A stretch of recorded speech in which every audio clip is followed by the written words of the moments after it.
জাপানকে বলা হয় ভূমিকম্পের দেশ। ভৌগোলিক অবস্থানের কারণে সেখানে বছরে গড়ে ১৫০০ বার ভূমিকম্প অনুভূত হয়। এত বেশি ভূমিকম্প হওয়া সত্ত্বেও দেশটিতে প্রাণহানি বা জানমালের ক্ষয়ক্ষতি তুলনামূলক অনেক কম হয়, কারণ জাপানের আইন অনুযায়ী কোনো ভবনই সাধারণ নকশায় তৈরি করা যায় না। জাপানের ভবনগুলোর পিলার এবং দেয়াল এমনভাবে তৈরি করা হয় যাতে ভূমিকম্প হলে সেগুলো ধসে না যায়। আবার ভবনের বিভিন্ন তলায় ড্যাম্পার বা রাবারের প্যাড ব্যবহার করা হয়, যা ভূমিকম্পের কম্পন শোষণ করে নেয়। প্রতিটি ভবনের নিচে রাবারের তৈরি শক্তিশালী আইসোলেটর বসানো থাকে, ফলে মাটি কাঁপলেও ভবনটি স্থির থাকে বা খুব সামান্য দোলে।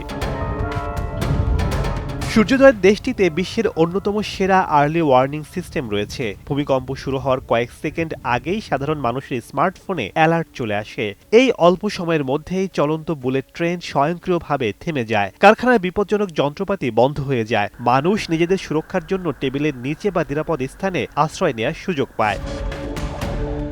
জাপানে কোনো ভবন যদি ভূমিকম্পের মানদণ্ড পূরণ না করে, তবে নির্মাতা প্রতিষ্ঠানকে বিশাল অঙ্কের জরিমানা বা কারাদণ্ড ভোগ করতে হয়।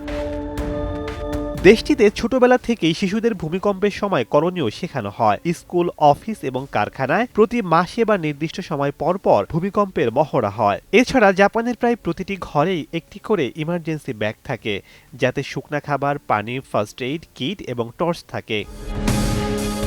ভূমিকম্পের পর সবচেয়ে বেশি ক্ষতি হয় অগ্নিকাণ্ড থেকে। জাপানের আধুনিক সেন্সর ব্যবস্থা ভূমিকম্প শনাক্ত করা মাত্রই আক্রান্ত এলাকার গ্যাস লাইন এবং বিদ্যুৎ সংযোগ বিচ্ছিন্ন করে দেয়, যাতে শর্ট সার্কিট বা গ্যাস লিক থেকে আগুন না লাগে। জাপান ভূমিকম্পকে বন্ধ করতে পারেনি, কিন্তু তারা তাদের প্রযুক্তি এবং শৃঙ্খলা দিয়ে ভূমিকম্পের সাথে লড়াই করতে শিখেছে। শেখ সাদি মারজান, সময় সংবাদ।